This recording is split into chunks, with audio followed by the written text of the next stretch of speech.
On the road again, yes. Back to the BG tour. Um, we ended up actually traveling with the New York Orchestra because then it was like right around Saturday Night Fever. Bee Gees was starting to do that, and they also did their old stuff. So they booked the New York Orchestra and the opening act, and we were from New York, so we traveled on the bus with the whole New York Orchestra. And it was very funny because we were just in the back with beer cans. My band was like, we were in the back rows, and then there was this whole bunch of like, violin players and horn players. And the horn players were a bunch of dudes that had like, here we are in the back of the bus, and then they had this poker game going. And you got to go, this was like 20 days on this bus, staying in hotels, okay?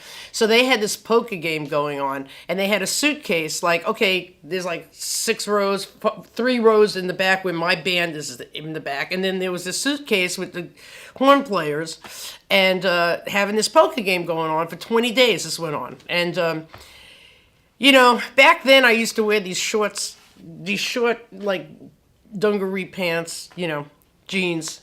And I never used to wear underwear. So, so I was sitting in the back, and my jeans kind of like got to the point where they were like, my shorts, they got to the point where like they could stand by themselves, because I was in the back of a bus. So the only way that I could get to my manager from the back of the bus is to walk over the poker game. So I used to get up and walk over the poker game, and I heard later on from the guys in the band that all the horn players that were playing poker used to just look up at me and go, "What can I say?"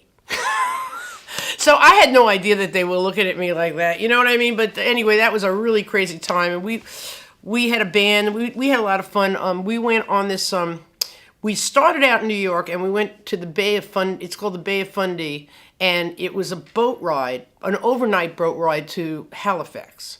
And it was the most gorgeous thing. It was like Scotland. It was like these fish houses, like these fishing community, but it wasn't communities, like a house on the water, like one house and then another house. And it was like so beautiful that, the boat was called the Bay of Fundy. And I guess it was the Bay of Fundy. And I remember that moment. It was just gorgeous. It was just absolutely gorgeous. So we went over to, we played, Montreal, Quebec, all over Canada. So it was great, playing in front of 20,000 people a night, you can imagine. And it was just something else. I mean, it was just a great moment. I mean, to open up for the Bee Gees, I mean, people would give their right arm for that, and we got to do it. So it was great. But one of the things that was happening is our record there was nobody there from Capitol Records, so our record wasn't happening. And it's, again, this is now our second record. We've been doing this for a long time.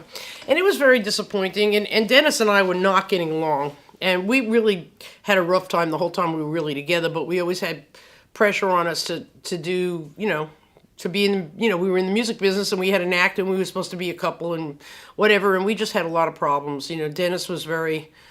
well, whatever. I'm not going to go into that, but I'm just saying that we just used to fight all the time. That's what we did. That's what music industry couples do a lot, especially when they're under a lot of pressure. And we were very young, so looking back, but we still wrote great songs together, and we still sounded great together. So, but we were always fighting. In fact, we once had a fight on stage, and everybody thought it was part of the act. It was funny. He says, "Dude, you're out of tune." And we started arguing on stage, and everybody thought it was like Sonny and Cher, like it was just part of the act. So anyway, that's how we were. And I slowly started falling in love with a guitar player. Typical chick singer story. And he started falling in love with me. And so, unfortunately, after that tour, I broke up with Dennis. I said, you know what?